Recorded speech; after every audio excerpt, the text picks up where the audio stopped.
Dot C పెట్టుకుంటే C ఫైల్లోకి save అవుతుంది, లేదా మేము ఇక్కడ పెట్టుకుంటారో పెట్టుకోవచ్చు. Okay, save. నెక్స్ట్ ఇక్కడ వచ్చి ఫస్ట్ హెడర్ ఫైల్ అయితే ఇవ్వాలి. Hash include open stdio.h greater than less than symbol ఇచ్చి క్లోజ్ చేసేవాలి. ఆ తర్వాత void main or int main, నేనైతే ఇంట్ మెయిన్ ఇస్తాను ఫస్ట్ కాబట్టి ఇంట్ మెయిన్ ఇచ్చి కర్లీ బ్రాకెట్ ఓపెన్ చేస్తా. ఆ తర్వాత కింద దీన్ని ఇప్పుడు బాడీ ఓపెన్ చేసినట్టు మెయిన్ తర్వాత టోటల్గా బాడీ ట్యాగ్ అయితే వస్తుంది, బాడీ అంటాం దాన్ని. ఇప్పుడు మనం ఒక స్టేట్మెంట్ ఇద్దాం. స్టేట్మెంట్ ఏంటి? Output or input. నేను ఇక్కడ వచ్చి అవుట్పుట్, ఫస్ట్ అవుట్పుట్ కాబట్టి నేను ఇక్కడ ప్రింట్ ఎఫ్ అనేది ఇస్తాను అనమాట. ఇక్కడ చూసినట్టయితే ఐఓ అంటే ఇన్పుట్ అవుట్పుట్.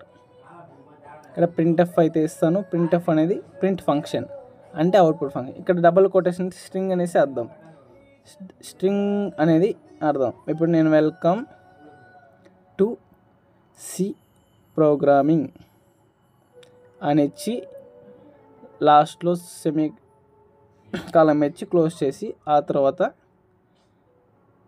Return 0 సెమీకాలం close. ఆ తర్వాత పైకి వచ్చి ఎగ్జిక్యూట్ కాడికి వెళ్ళామంటే ఫస్ట్ సేవ్ చేసుకుందాం.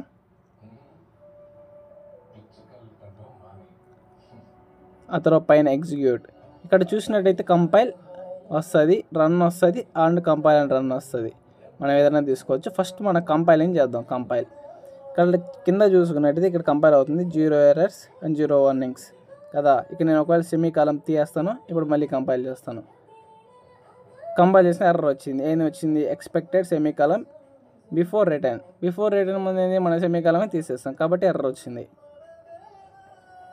మళ్ళీ పెట్టేద్దాం, మళ్ళీ సేవ్ చేద్దాం. ఆ తర్వాత execute compile 0 errors 0 warnings. Next run. ఇక్కడ చూసినారా వెల్కమ్ టు సి ప్రోగ్రామింగ్. ఇది ఒక స్టేట్మెంట్. ఏమొచ్చింది? 0.0 milliseconds ఎగ్జిక్యూటెడ్. ఇది ఒక స్టేట్మెంట్ అనమాట, ప్రింట్ స్టేట్మెంట్. ప్రింట్ అంటే అవుట్పుట్. Next 0 return 0. ఇక్కడ మనం ఏ వాల్యూ రిటర్న్ చేయలేదు కాబట్టి 0 అనేసి మెన్షన్ చేస్తాం. సో